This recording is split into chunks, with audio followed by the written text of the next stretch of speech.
Welcome to MKM home channel. இன்றைக்கி நான் பார்த்தீங்கன்னா சிறுபசலை கீரை இது எப்படி செய்கிறதுன்னு பார்க்கலாம். இது பார்த்தீங்கன்னா சாதாரணமாக கடைங்களெல்லாம் இந்த கீரை கிடைக்காது. இது கிராமத்து சைடில் தண்ணீர் ஓடக்கூடிய இடங்களில் தான் இந்த கீரை கிடைக்கும். கொடி போல் படர்ந்து போகுங்க. இது கூட்டு எப்படி செய்யலாம்னு பார்க்கலாம் வாங்க. ஒரு 100 கிராம் அளவு சிறுபருப்பு எடுத்துக்கிறேங்க. சிறுபருப்போடே சேர்த்து சின்ன வெங்காயம் ஒரு 50 கிராம் சின்ன வெங்காயம், பூண்டு, ஒரு தக்காளி, 2 பச்சை மிளகா, உங்களுக்கு காரத்துக்கு தகுந்த மாதிரி போட்டுக்கணுங்க. எவ்வளோ கீரை இருக்கோ அதுக்கு தகுந்த மாதிரி போட்டுக்கிறேங்க. பூண்டு எல்லாம் போட்டு அதை ஒன்றா வேக வச்சுக்கலாம்.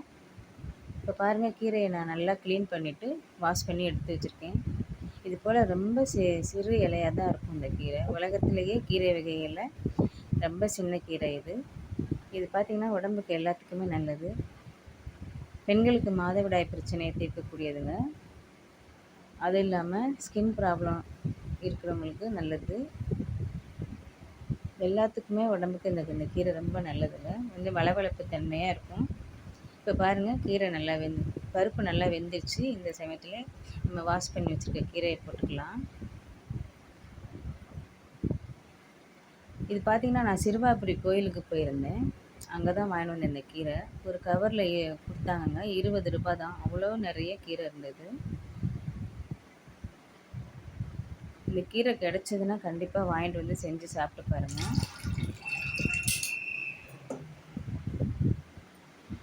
இந்த சேனலை முதல் முறையாக பார்க்குறவங்க சப்ஸ்கிரைப் பண்ணிக்கோங்க. வீடியோ பிடிச்சிருந்தா லைக் பண்ணுங்கள், ஷேர் பண்ணுங்கள். இது பார்த்திங்கன்னா ரொம்ப சீக்கிரமே வெந்துடுங்க. ரொம்ப டைம் எடுத்துக்காது. போட்ட உடனே பார்த்திங்கன்னா இந்த கீரை நல்லா வெந்துடும்.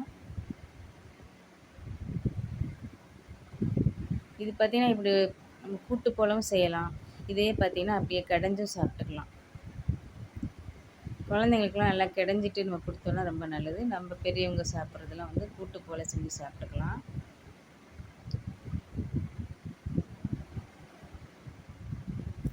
கேன்சரை கூட தடுக்கக்கூடியதுங்க. இந்த கீரைக்கு அவ்வளவு சக்தி இருக்குது.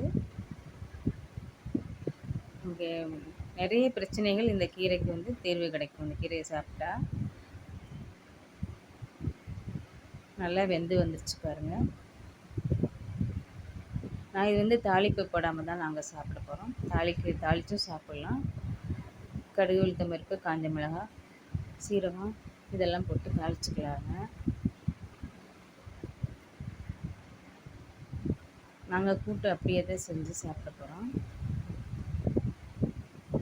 ரொம்ப நல்லதுங்க. இது போல் கீரை வகைகள் செஞ்சு சாப்பிட்டு பாருங்கள்.